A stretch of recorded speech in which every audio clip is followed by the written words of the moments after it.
তোমরা যারা ক্যালকাটা ইউনিভার্সিটির আন্ডারে সেমিস্টার 6-এর ছাত্রছাত্রী আছো এবং তোমাদের ইতিহাস সাবজেক্টটা এমডিসি কোর্স অর্থাৎ পাস কোর্সে আছে, তোমাদের জন্য আজকের ক্লাসটা খুবই গুরুত্বপূর্ণ।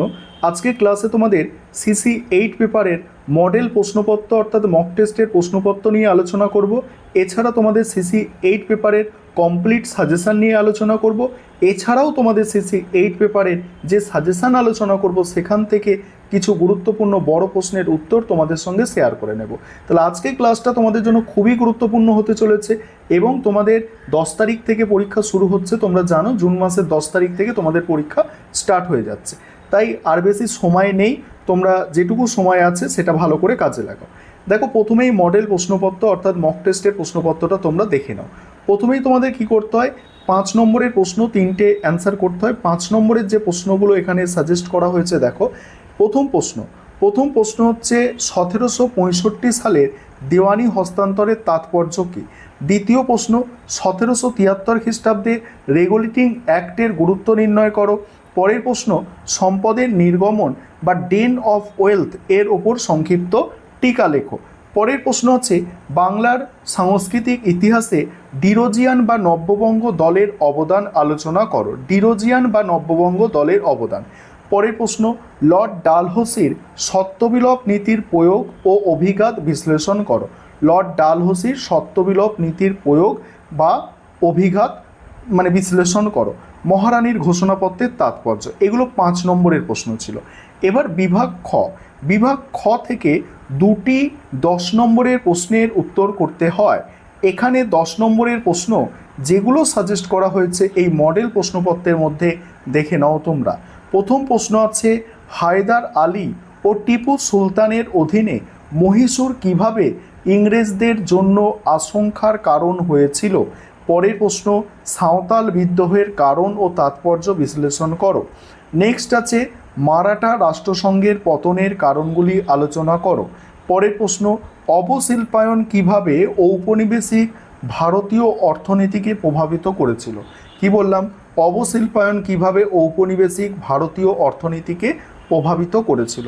এবার হচ্ছে বিভাগ গ থেকে কি হয়, বিভাগ গ থেকে 20 নম্বরের 2টো প্রশ্নের অ্যান্সার করতে হয়। 20 নম্বরের 2টো প্রশ্ন। এখানে 20 নম্বরের যে প্রশ্ন সাজেস্ট করা হয়েছে দেখে নাও।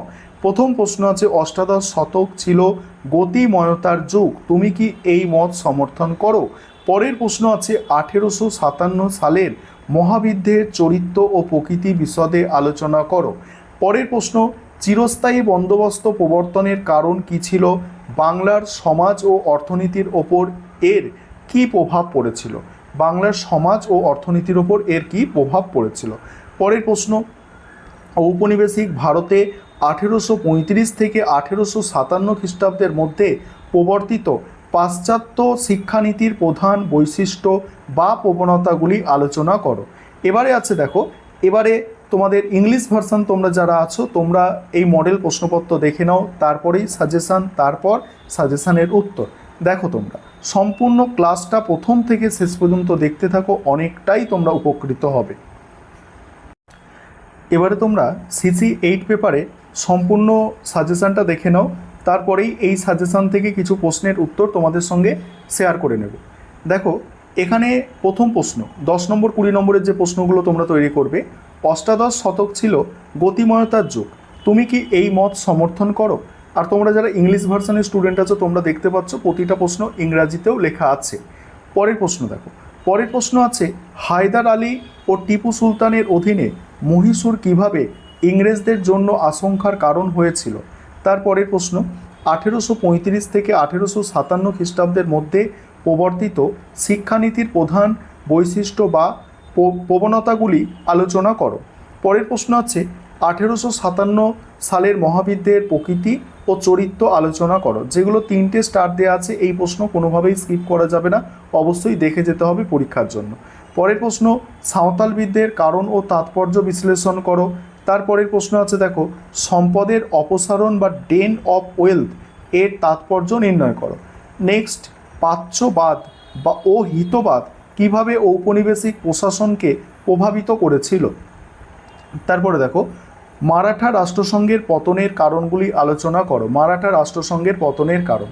তারপরের প্রশ্ন কি আছে, দেখো পরের প্রশ্ন আছে অবশিল্পায়ন কিভাবে ভারতীয় অর্থনীতিকে প্রভাবিত করেছিল। অবশিল্পায়ন কিভাবে ভারতীয় অর্থনীতিকে প্রভাবিত করেছিল। নেক্সট আছে ইংরেজ শাসনে ভারতে আধুনিক শিল্পের বিকাশের চরিত্র নির্ণয় করো। কি বললাম? ইংরেজ শাসনে ভারতে আধুনিক শিল্পের বিকাশের চরিত্র নির্ণয় করো। পরের প্রশ্ন আছে রায়তওয়ারি বন্দোবস্তের প্রকৃতি ও প্রভাব আলোচনা করো। নেক্সট আছে 1857 সালে মহাবিদ্রোহে কৃষক শ্রেণীর ভূমিকা আলোচনা করো। ঠিক আছে, এখানে দেখো প্রথম এই যে 12টা প্রশ্ন, এই প্রথম 12টা প্রশ্ন স্টার দিয়ে চিহ্নিত করা আছে, কারণ এই 12টা প্রশ্ন সব থেকে ইম্পর্টেন্ট। এগুলো কোনোভাবে স্কিপ করার চেষ্টা করবে না।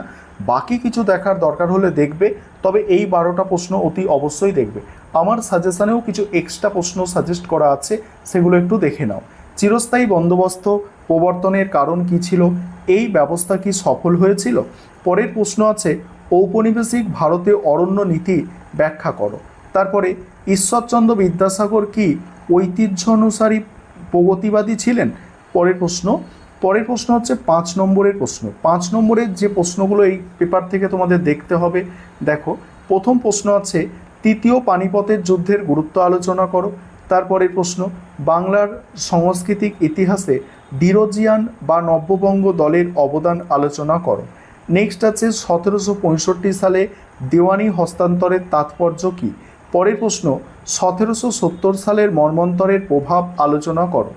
পরের প্রশ্ন সম্পদের নির্গমন বা ড্রেন অফ ওয়েলথ এর ওপর সংক্ষিপ্ত টিকা লেখো। নেক্সট আছে ওয়াবি আন্দোলনের প্রকৃতি আলোচনা করো। নেক্সট রাজা রামমোহন রায়কে আধুনিক ভারতের জনক বলা হয় কেন? রাজা রামমোহন রায়কে আধুনিক ভারতের জনক বলা হয় কেন? পরের প্রশ্ন 1813 খ্রিস্টাব্দে চার্টার অ্যাক্টের গুরুত্ব কী ছিল? 1813 খ্রিস্টাব্দে চার্টার অ্যাক্টের গুরুত্ব কী ছিল? পরের প্রশ্ন দেখো, পরের প্রশ্ন মহারানীর ঘোষণাপত্রের তাৎপর্য আলোচনা করো। নেক্সট লর্ড ডালহৌসির সত্যবিলোপ নীতির প্রয়োগ ও অভিঘাত বিশ্লেষণ করো। নেক্সট আলোচনা করব, তবে এই 10টা প্রশ্ন দেখছো স্টার দিয়ে চিহ্নিত করা আছে 5 নম্বরের, মানে এই 5 নম্বরের 10টা প্রশ্ন সব থেকেই গুরুত্বপূর্ণ।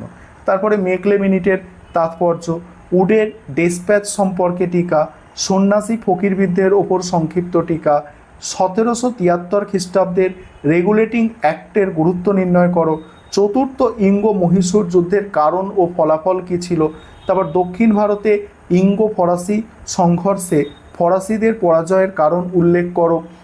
এইগুলো হচ্ছে তোমাদের টোটাল সাজেশন। এবারে এই সাজেশনের ওপর বড় প্রশ্নের কিছু উত্তর তোমাদের সঙ্গে শেয়ার করছি, তোমরা দেখো। এবারে তোমরা কিছু প্রশ্নের উত্তর দেখে নাও। আমি তোমাদের সঙ্গে কিছু প্রশ্নের উত্তর শেয়ার করে নিচ্ছি। আমাদের যে মূল স্টাডি মেটেরিয়াল আছে, সেই স্টাডি মেটেরিয়াল থেকেই তোমাদের সঙ্গে প্রশ্নের উত্তরগুলো শেয়ার করছি। এবং তোমরাও যদি কেউ স্টাডি মেটেরিয়াল অর্থাৎ পিডিএফ নোটস কিনতে চাও, তাহলে আমাদের স্ক্রিনে দেওয়া নম্বরে যোগাযোগ করতে পারো। দেখো প্রথম প্রশ্ন যেটা ছিল অষ্টাদশ শতক কি গতিময়তার যুগ, এখানে প্রথমে ভূমিকা অর্থাৎ ইন্ট্রোডাকশান দেবে। কিভাবে লেখা আছে তোমরা দেখো, একদম সুন্দর করে ব্যাখ্যা করা আছে, যাতে পরীক্ষায় লিখলে ভালো নম্বর পেতে পারো এবং তোমরা নোটসটা পড়েও সহজে মনে রাখতে পারো, সেইভাবেই লেখা আছে। তারপর রাজনৈতিক পুনর্বিন্যাস ও আঞ্চলিক শক্তির উত্থান পয়েন্ট করতে হবে, তোমাদের পয়েন্ট করে এইভাবে লিখতে হবে যে কিভাবে আঞ্চলিক শক্তিগুলির উত্থান হয়েছিল। তারপরে দেখো, তারপরে হচ্ছে অর্থনৈতিক সচলতা ও বাণিজ্যের নতুন ধারা, এইভাবে পয়েন্ট করা হলো। তারপরে দেখো, তারপরে সামাজিক ও সাংস্কৃতিক বিবর্তন। আর এখানে তোমরা যদি খেয়াল করো, এখানে কিছু কোটেশান ব্যবহার করা আছে, যাতে তোমরা লিখলে পরীক্ষায় ভালো নম্বর পেতে পারো। কয়েকটা কোটেশান দু একটা ব্যবহার করা হয়েছে, বিভিন্ন ঐতিহাসিক কী বলেছে এই সম্পর্কে সেই কোটেশান দেওয়া আছে। এবার উপসংহার দেখতে পাচ্ছ, উপসংহার দিয়ে তোমাদের শেষ করতে হবে। দ্বিতীয় প্রশ্ন যেটা আছে দেখো, হায়দার আলী ও টিপু সুলতানের অধীনে মহীশূর কিভাবে ইংরেজদের জন্য আশঙ্কার কারণ হয়েছিল। দেখো প্রথমে ভূমিকা দিচ্ছ, ঠিক আছে। তারপরেই সামরিক আধুনিকীকরণ ও ফরাসি মৈত্রী বলে এইভাবে পয়েন্ট করবে। পয়েন্ট করে দেখো, আমি স্ক্রল করে যাচ্ছি, দেখতে পাচ্ছ এইভাবে তোমাদের কিন্তু লিখতে হবে, ঠিক আছে।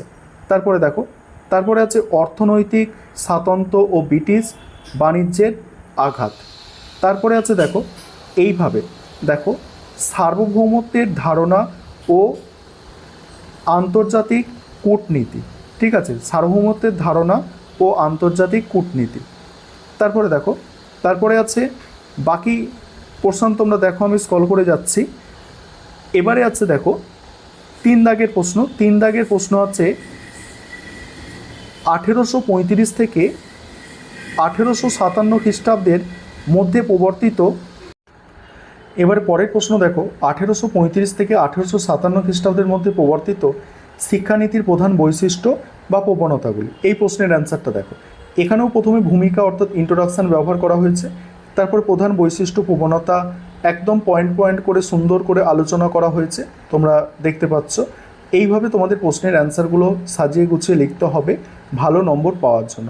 দেখো এইভাবে তোমরা মানে প্রশ্নের উত্তরগুলো লিখবে বা প্রশ্নের উত্তরগুলো এইভাবে তোমাদের কিন্তু উপস্থাপন করতে হবে। এবং 4 দাগের প্রশ্ন দেখছো, খুবই গুরুত্বপূর্ণ প্রশ্ন, যেটা যে 1857 সালের মহাবিদ্রোহের চরিত্র ও প্রকৃতি আলোচনা করো। প্রথমে ভূমিকা, তারপরেই আছে দেখো ভূমিকাটা খুব সুন্দর করে লিখতে হবে। তারপরে সিপাহী বিদ্রোহে মানে সিপাহী বিদ্রোহের তত্ত্ব ও সীমাবদ্ধতা দেখো। তারপর প্রথম স্বাধীনতা যুদ্ধের বিতর্ক ও জাতীয়তাবাদী দৃষ্টিভঙ্গি, এইভাবে পয়েন্ট করতে হবে তোমাদের, ঠিক আছে। ইতিহাসে খুব ছোট ছোট পয়েন্ট করা যাবে না, এবং তোমরা পাস কোর্সের স্টুডেন্ট, তাই একদম পয়েন্ট না করলে আবার হবে না, পয়েন্ট করতে হবে। তবে খুব বেশি ছোট ছোট পয়েন্ট করতে যাবে না, যেভাবে লেখা আছে এইভাবে সুন্দর করে তোমাদের লিখতে হবে। সাঁওতাল বিদ্রোহের প্রশ্নের উত্তরটাও তোমরা দেখো, এটা সাঁওতাল বিদ্রোহ দিয়ে আছে, ঠিক আছে। দেখো বিদ্রোহের কারণসমূহ দেখতে পাচ্ছ, বিদ্রোহের কারণসমূহ রেলপথ নির্মাণ ও প্রশাসনিক দুর্নীতি। তারপরে আছে দেখো বিদ্রোহের তাৎপর্য, সেখানে ব্রিটিশ বিরোধী গণসংগ্রামের চরিত্র। নেক্সট আছে প্রশাসনিক সংস্কার ও ভবিষ্যৎ প্রভাব এবং উপসংহার দিয়ে প্রশ্নের উত্তরটা শেষ করা হয়েছে। এইভাবে তোমরা প্রশ্নের উত্তর লিখতে পারো। আর তোমরা যদি কেউ স্টাডি মেটেরিয়াল অর্থাৎ পিডিএফ নোটস কিনতে চাও, অবশ্যই তোমরা স্ক্রিনে দেওয়া নম্বরে যোগাযোগ করতে পারো।